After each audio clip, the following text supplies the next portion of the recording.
Bonsoir à toutes, bonsoir à tous et bonsoir Mathilde Forger. Bonsoir. Comment ça va? Ça va très bien. Bien, c'est la première fois en Belgique que vous venez, non? Pour de la promo, oui. Pour de la promo, sinon, oui. je suis déjà venue. Oui, vous connaissez un peu Bruxelles. Nous, on vous connaît un tout petit peu en Belgique grâce à Jessica Gazon, qu'on salue d'ailleurs, qui a adapté en novembre dernier au Théâtre de la Balsamine de mon plein gré. C'est votre premier, non, deuxième, Le deuxième, celui-là, sur la violence du système judiciaire, etc., l'état post-traumatique. J'espère que ça se rejouera. Vous me dites que ça se rejouera, donc... A priori, peut-être, oui. On tiendra ça à l'œil. On va commencer par 3 petites questions avant de parler de votre nouveau roman. Questionnaire de Proust, vous y allez du tac au tac. Si vous étiez, Mathilde, un mot de la langue française, vous sauriez quoi? Et jour. Le jour. D'accord. Pourquoi, très brièvement? Parce que je crois qu'il est beaucoup dans mes romans, je l'aime bien. J'aime bien commencer les phrases par un jour. Ouais. Voilà, je me suis dit pourquoi D'accord. le jour. Il y a le J, il y a le R. Et puis c'est une histoire qui commence aussi avec jour. Si vous étiez un endroit sur la Terre? Ce serait Guillestre, un village dans les Alpes du Sud. Ah oui, je vois tout à fait. Ouais, Ah, c'est vrai? ouais, près de Saint-Véran, tout ça. Exactement. Ouais. Ah, c'est très beau. Ouais. Et si vous étiez une époque? Une époque, celle où Bad Bunny fait la mi-temps du Super Bowl. Ouais. Ah, vous l'avez regardé? Ouais. Pour ça que vous êtes fatigué un peu, non? Moi, je ne l'ai pas regardé, c'était en pleine nuit, évidemment, Ouais, ouais. mais enfin, il y a des rediffs, évidemment. Oui, heureusement qu'il est là un petit peu quand même. Hein. Ouais. Ça bouge un peu. En tout cas, vous êtes ici pour parler de votre dernier roman, Certaines fièvres échappent au mercure, et vous êtes l'invitée, Mathilde, de LCR, ce soir.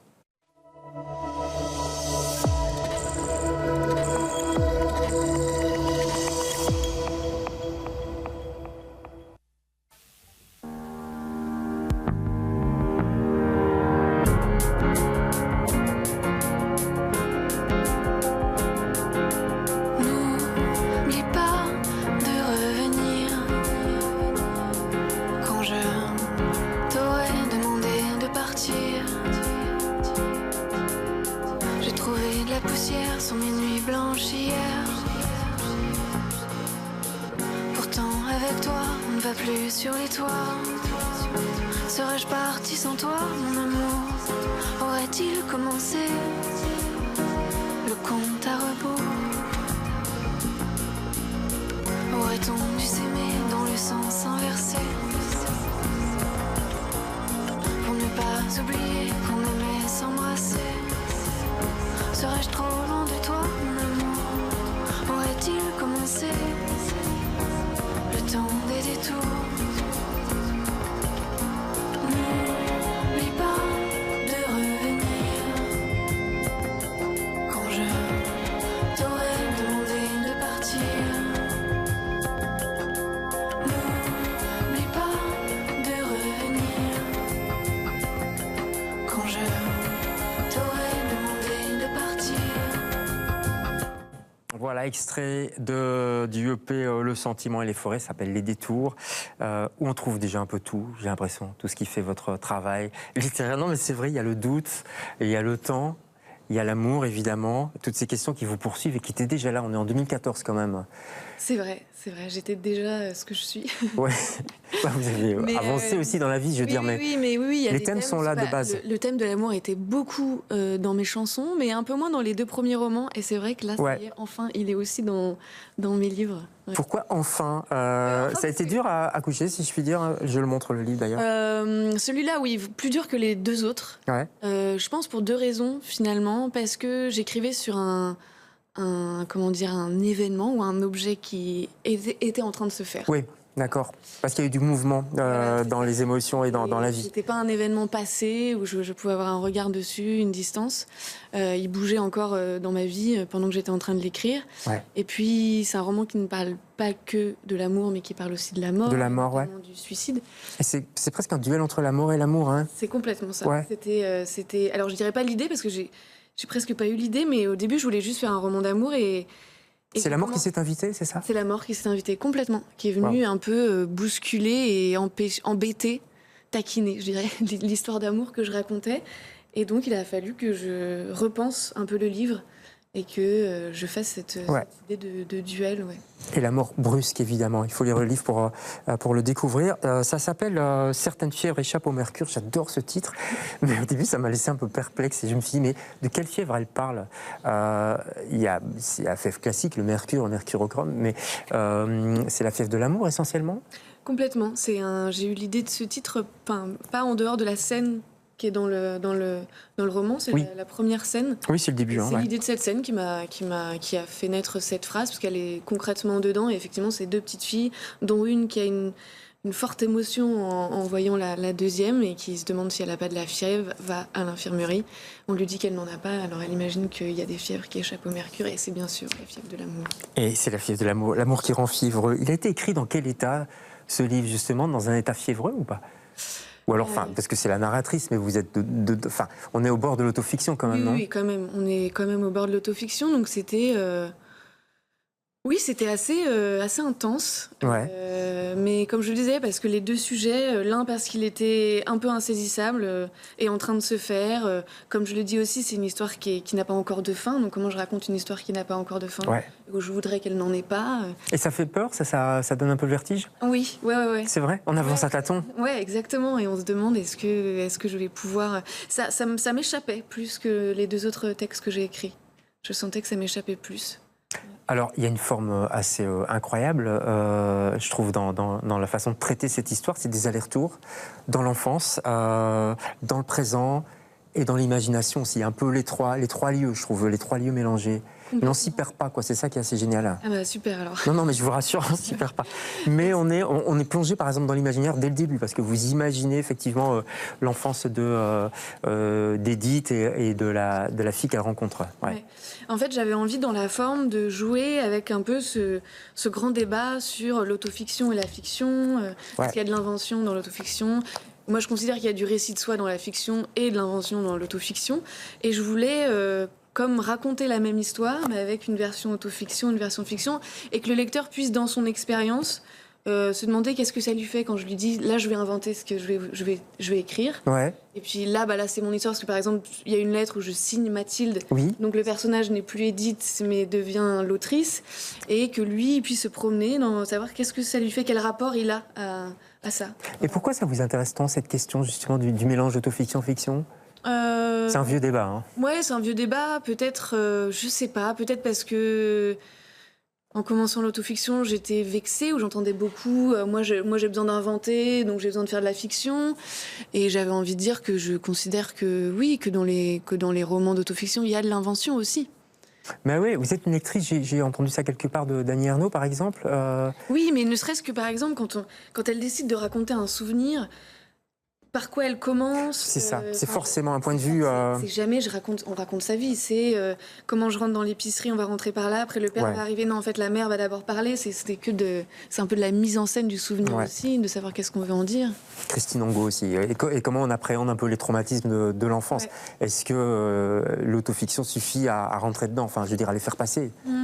Oui, c'est vrai que aussi, et dans celui-là notamment, j'ai voulu vachement réfléchir à la question de la fiction dans nos vies, et notamment face à la mort, qui est mon traumatisme à moi, mais quand on a connu la mort nous tous, dans l'enfance... je vous rassure, vous n'êtes pas toute seule, je crois. Quand on l'a connue dans l'enfance, oui, c'est ça. La fiction, je pense, moi, m'a beaucoup aidée, je pense que la fiction nous aide. Je me faisais la réflexion, je me disais, en fait... Peut-être que les enfants, quand ils vont se coucher, c'est un peu une petite mort pour eux. Alors, on leur raconte des histoires pour qu'ils le supportent. Puis après, quand on est grand, on continue à se raconter des histoires parce qu'on va aller mourir. Et donc la fiction est importante. Elle a été importante dans ma vie. Et après, ce que je me suis dit, bon, la fiction est présente dans notre rapport à la mort, mais la fiction est très présente aussi dans les histoires d'amour.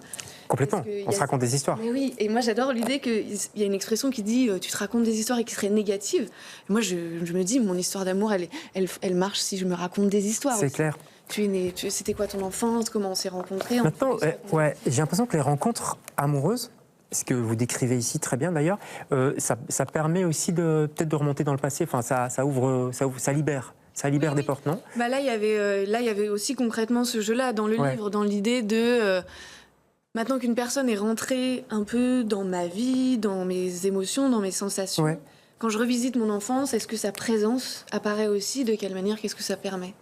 Ouais, et c'est très beau parce que c'est Edith, donc la narratrice, donc peut-être vous, peu importe, qui imagine l'enfance de son amoureuse. Enfin, c'est quelque chose de troublant et d'amoureux en fait. Enfin, vous voyez ce que je veux dire? Oui, complètement. Parce que après, ce que je me suis dit, je me suis rendu compte que en fait, finalement, le langage amoureux, il rappelait vachement ce qu'on a aussi dans l'enfance et qu'on a peut-être perdu, mais la curiosité, la poésie. Donc, j'avais vachement envie aussi d'écrire sur ce parallèle-là.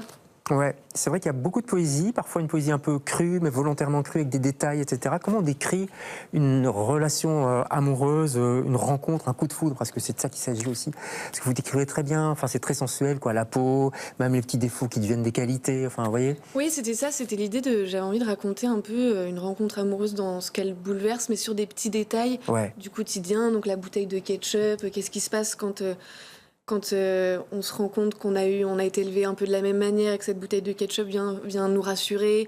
Qu'est-ce que, voilà, un poireau sur une joue qui est un poireau quand il n'appartient pas à l'être aimé, mais à un moment donné, si on qu'est-ce qui vient, alors elle imagine que c'est un chien et tout ça. En fait, les défauts sur l'amoureuse ou l'amoureux deviennent très beaux, quoi. Ouais. Enfin, il y a un truc. C'est pas forcément des défauts, mais c'est un petit détail. Non, oui. Moi, j'avais lu un livre que j'avais trouvé trop beau où justement la femme parlait de son amoureux. Elle disait qu'une fois, elle l'avait entendu éternuer dans la pièce d'à côté et qu'elle a été très émue d'entendre cet éternuement.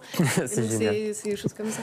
Je voudrais qu'on dise un mot de Olivia Rosenthal. On va peut-être voir une photo d'elle d'ailleurs, parce qu'elle est importante dans votre travail d'écriture, j'ai l'impression, parce que c'est une écrivaine très particulière quand même. Hein. Ouais, c'est une écrivaine qui expérimente, on pourrait dire ça, dans la forme à chaque fois, dans tous les livres qu'elle propose. Et moi, quand j'ai commencé à écrire, j'ai commencé à lire tous ses livres. Et j'avais pas beaucoup de bagages littéraires. Donc en fait, elle a beaucoup influencé mon écriture et c'est maintenant que j'ai gardé ça. J'ai toujours une envie d'expérimenter sans perdre le lecteur, mais quand même des choses dans la forme à chaque fois. Ouais. Vous avez lu La femme sur le fil, son tout dernier, non ? Je les lis tous. Ouais. On peut peut-être voir la couverture de ce livre qui c'est sorti aussi, je crois, cette année, plus ou moins. Septembre dernier, peut-être. En septembre dernier. C'est aussi, ça travaille aussi sur les traumatismes. Oui. Avec un parallèle, enfin, il y a plusieurs histoires dans l'histoire. Elle tisse beaucoup de choses. Moi, je pense que ce que j'aime chez elle, c'est une littérature qui travaille sur l'espace qu'elle va laisser au lecteur aussi. Ouais, et encore une fois, sans le perdre, mais l'idée que lui va faire son chemin avec ses échos, ses réflexions, et c'est presque de travailler l'absence de l'écriture, enfin l'absence de ce qui doit être dit ou va être dit, pour que le lecteur puisse avoir sa propre expérience. Et l'importance des mots aussi, je vous demandais un mot là tout à l'heure, un peu pour rigoler, mais l'importance des mots, de la langue, c'est quoi ça pour me fait vous ? plutôt penser à Christine Angot, par exemple. Moi, Christine Angot, j'adore l'écouter en interview, parce que si le mot n'est pas juste, et voilà. Elle est d'une précision, d'une acuité. Et c'est sûr que ça vient aussi de ce qu'elle a vécu, parce qu'en fait, on enlève les mots, on les corrige, avec l'inceste et les tabous. Donc en fait, son entrée en littérature, c'est celui-là, et c'est récupérer les mots, et le mot doit être... Oui, c'est ça, il y en a qu'un qui... Et donc moi aussi, j'ai une obsession plus largement de la phrase. Je peux passer des heures sur une phrase, il faut que la phrase elle soit juste, et c'est dans les détails de la vie, mais aussi de l'écriture que j'aime bien. Ça veut dire qu'on a un rapport à la langue, à sa langue maternelle, d'après les traumatismes qu'on a eus ou pas ? Enfin, je veux dire, ça change, vous croyez ? Oui, il y avait un livre, j'ai une mémoire un peu, mais il y avait tout un livre où une personne qui avait été diagnostiquée schizophrène avait raconté comment, parce que sa mère le frappait quand il était petit, ne supportait plus la langue anglaise, et qu'il avait construit dans son enfance toute une autre langue à partir de la langue anglaise, mais pour qu'elle la mette à distance. Donc il s'était inventé tout un langage à lui. Donc oui, absolument, la langue est... C'est fascinant.